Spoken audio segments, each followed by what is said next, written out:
Hi, Al. Hello. Hello. How are you? I'm doing fantastic. How are you doing? I'm good as well. Happy Friday. Yes, it is a happy Friday leading into a 3-day weekend. That's right. Yeah, it's a good Those one. are the best, right? Yes, ma'am. Absolutely. Well, I'm gonna try not to take up too much of your time today, going into this 3-day weekend. But thank you so much for agreeing to this interview today. I really appreciate it. No, thank you so much for having me. I'm really honored to be able to be a part of this. So I do really appreciate it. Thank you. Thank you for that. Well, just to give you some quick background before we jump in, we are putting out or working on our what we call our Gents issue of Black Audacity magazine. I'm the owner and editor-in-chief of Black Audacity magazine, and we do a theme for every month. So we put out a magazine every single month, and so the one we're working on now that we want to feature you in is our gents. And so we're going to be featuring lots of things for the guys. We just did our female or women's issue for this month for May. Everyone loved it. So we highlighted a lot of women, really doing a lot of great work. And achieving a lot of great success. So we wanted to honor men by doing the same thing. And so that's how we want to honor you. And we're so happy that you've agreed to be a part of this. So that's just a quick little background on how we got here. So thank you again. But I just wanted to jump in by first asking you, is it Big Sauce? How did you get that nickname and where did that nickname come from? Yeah, it is. First and foremost, again, thank you so much for having me on. It's truly an honor to be able to be represented this way and to be able to share my story a little bit. So I definitely do appreciate you guys having me on. Big Sauce is the nickname. It's Yeah. kind of got short. Depending on who you ask, it's Big Sauce. Some people just call me Sauce, but it's used quite a bit. My brother is a firefighter here in Phoenix, Arizona, Wow. and on the side he does like comic skits and drawings and those things. And one time we were on a road trip in college, Mhm. and as I was driving he was drawing, and he came up with a comic skit about myself and a couple of our friends that we have, and mine happened to be Big Sauce was the name that he kind of gave me. Sauce is synonymous for swag and cool stuff, and obviously I'm a pretty big guy, so the two things fit. I threw it on my Twitter handle one day, and we ended up playing a game against one of the teams in college, and one of the reporters from the opposing team called me Big Sauce in the article, and it just kind of stuck from there. I left it on my Twitter and started using it more frequently, and people started calling me that more. So now I go by Sauce or Big Sauce, depending on what you want to call me. So that's how Awesome. it came about. That's a great story. That's a great Yeah. story. Thank you so much for sharing that. So let's stick with your family. You mentioned your brother. Tell me about growing up, your family dynamics, starting with, your parents, and how was that growing up in the household with your parents and your brother? It was great. I had a really blessed and fortunate childhood growing up. My father was a city councilman here in the city of Phoenix for 8 years, then went on to be the president of the Phoenix Black Chamber of Commerce for 6 years after that, and then as of recently, he just retired. But he was a justice of the peace in the South Mountain area of Phoenix, Arizona, an elected official there for the last 8 years, I believe. So he did that, and then my mom was a police officer for the city of Phoenix or a police officer for over 33 years. For 25 years, as I was growing up, she rose to the rank of assistant chief, being the highest ranking Black female in the state of law. I mean, in the law enforcement history in the state of Arizona. So she did that and then became the first African American woman chief in the city of Oxnard, which is a city close to Santa Barbara where I went to college.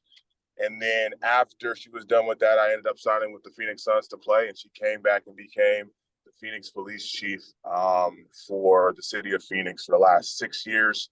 Also serving on as the president of the Major Cities Chiefs Association nationally.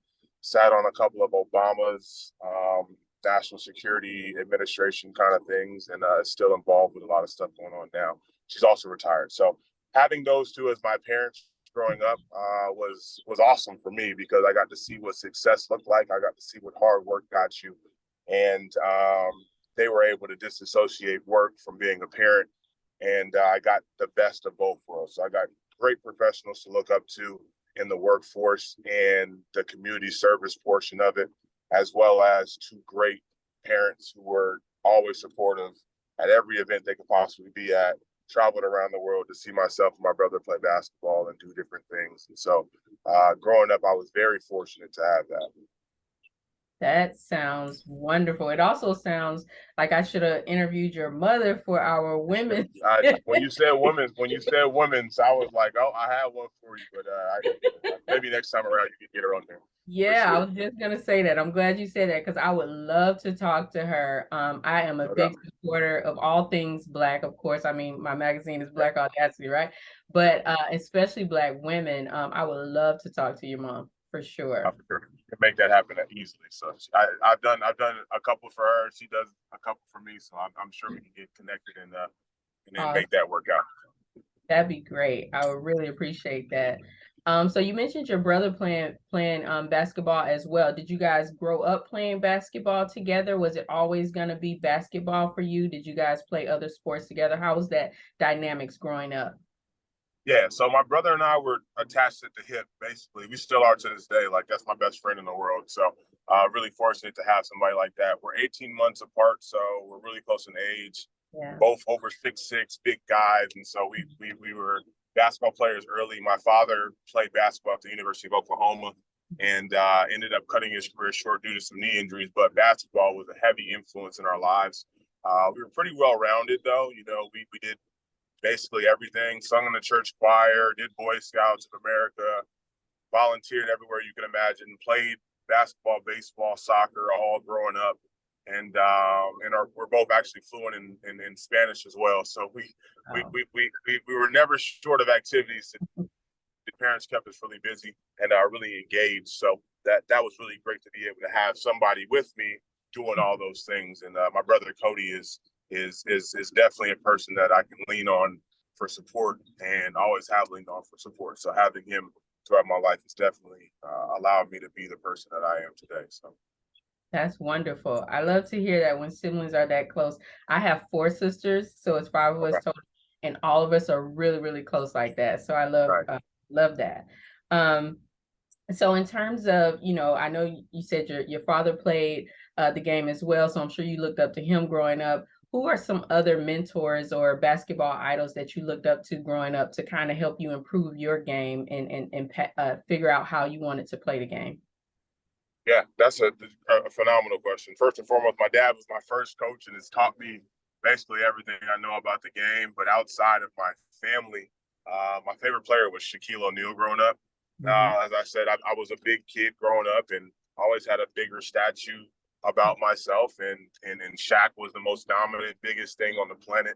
His personality always exuded in everything that he kind of did. And I kind of modeled my playing style and personality in that way, kind of off of how he did it because it was very successful. So definitely looked up to Shaq and how he was able to balance on and off the court, but on the court especially, his physical dominance was something that I still to this day try to incorporate in my everyday play. So definitely a big time Shaq fan. Yeah, me too. That's a good one to have. In terms of your, I know you play on the professional level now, but in terms of your collegiate level career, can you tell us a little bit about that, and then how you transitioned from playing in college to playing professionally? Yeah, so I went to the University of California at Santa Barbara. In my opinion, the most beautiful campus in the United States of America. I'm sure somebody might combat that, but I'll hold that true to this day. I didn't have very many offers coming out of high school. I signed a little bit earlier than maybe I should have. I had a really good senior year of high school and probably could have picked up some offers from some bigger schools, but I just fell in love, obviously, with the campus and the staff there, head by head coach Bob Williams. And yeah, you know, I had 4 amazing years there, continually got better year after year after year. And it was after my sophomore year, I had a really good year. I was a bit overweight and out of shape, but I still had a really solid year and showed a lot of talent and upside and potential. And my coach sat me down and said, hey, if you drop the weight and you change your body and take this more at a professional pace, then you'll have a chance to really be able to carve out a good professional career for yourself. I don't know if NBA is the answer, but I definitely know that you'll be able to play professionally and make some money playing basketball. And so after my sophomore year, I really took the game of basketball a lot more serious. I took my nutrition way more serious, and just became a more disciplined person and a disciplined athlete. And it led to a successful junior year and a successful senior season. And then from that, I transitioned into the professional realm pretty easily. So definitely took a lot of discipline to be able to do it, and a lot of hard work and understanding the things I can and can't do to be successful. But once I learned those things, like I said, I carry it with me to this day, and it's the reason why I've been able to be as successful as I believe I have been. So Awesome. Awesome. And can you give our readers kind of an overview of your professional career, that in terms of your NBA career and then your transition to the NBL? okay, yep. So I first started after my senior year, went into the draft, didn't get drafted, was kind of a letdown for me, but at the same time, I knew it wasn't the end all be all. I know there was a lot of basketball to play around the world, and I was willing to pick up and pack up and go wherever I needed to in order to continue my dream. And so I had a offer to play with the Charlotte Hornets in summer league, played there for 2 games, didn't get the playing time that I wanted. And so packed up and left and headed to Houston to play with the Houston Rockets summer league team. Was there for a day, traveled to Vegas, had a phenomenal summer league, second team all summer league, and had a few teams with some NBA interest. And it wasn't really anything that I wanted to take, and got an offer to play in China for a substantial amount of money, and I took it. So my first place I played professionally was China. It was a culture shock. Being away from family, being that far away from family for that long was something that I had never experienced before. And so it was a lot of growing up that I had to do, but it was an amazing experience. I was able to figure out how to be a true professional and had a really good season there. And after that season in China, I got a phone call from the Phoenix Suns, my hometown team, to come back out and sort of do like a tryout, because they had heard about me and followed me throughout my career in college and in China. And they brought me in for a workout. My first workout is with an NBA team since coming back from China. I was a bit out of shape. I was winded. And the head coach at the time, and I'll never forget this, the head coach at the time came up to me and stopped the workout and said, "Hey, we know you can play. We know what you can do. Come back in shape in 6 days and we'll try this again." And he gave me that opportunity. Earl Watson gave me that opportunity to come back and try again, and the rest is history. Ended up finishing out the year with the Suns there. Got my season the following year guaranteed in the following summer league, where I became first team all summer league. And then from there, after that season, had a good run there and signed a multi-year deal with the Phoenix Suns the year after that. Played there for 3 years, got injured, and but just leading up into that NBA portion of it was a big thing for me, and having that reaffirming from Earl Watson to just, come in, lock in, and do it again. And then after my NBA stint, spent a couple of years in Russia playing high-level European basketball. Liked playing at the level, but didn't necessarily love living in Russia and in Europe and in that way. And so I looked for another opportunity, and that opportunity became the NBL. And it was for less money than I had taken anywhere in my career, but I knew the opportunity that the NBL in Australia would bring for me both on and off the court. And so I took the risk and bet on myself to go out there, and had a phenomenal year and loved it so much that I signed a 2-year deal to return there. So yeah, the NBA to NBL transition was a long time coming, but I definitely do appreciate the journey so far. Yeah, yeah, that's a phenomenal background. All of that experience, I'm sure, helps you be a true leader on any team that you play on, from all your lessons learned. So with that in mind, you talked about some of your, how you overcame off the court, and to, make sure you perform high level on the court. What are some challenges, one or two examples that you can think of, challenges on the court that you have overcome, and how did you overcome them? Yeah, so I think main challenges on the court anytime you're involved in athletics, injuries. And I have suffered my fair share of them. I had a knee surgery with the Phoenix Suns on the first year of my deal, and it subsequently led them to releasing me after that season. So dealing with that was really tough, especially being in limbo with the situation, not knowing if they're going to pick you up for the following season. You want to put your best foot forward every day, but at the end of the day, you're not on the court, and so that was really difficult for me mentally. And it took me about a year to get back right and get back on the court and play at the level that I was accustomed to playing at before. And so after that injury happened, I had a stint of some really good years. Again, played over in Europe and was playing well and seemed to be back on that right track. And then boom, my other knee goes out and I rupture my patella tendon. And if anybody medically understands that, it's one of the worst knee injuries that you can possibly have. Doctors thought it could potentially be career ending.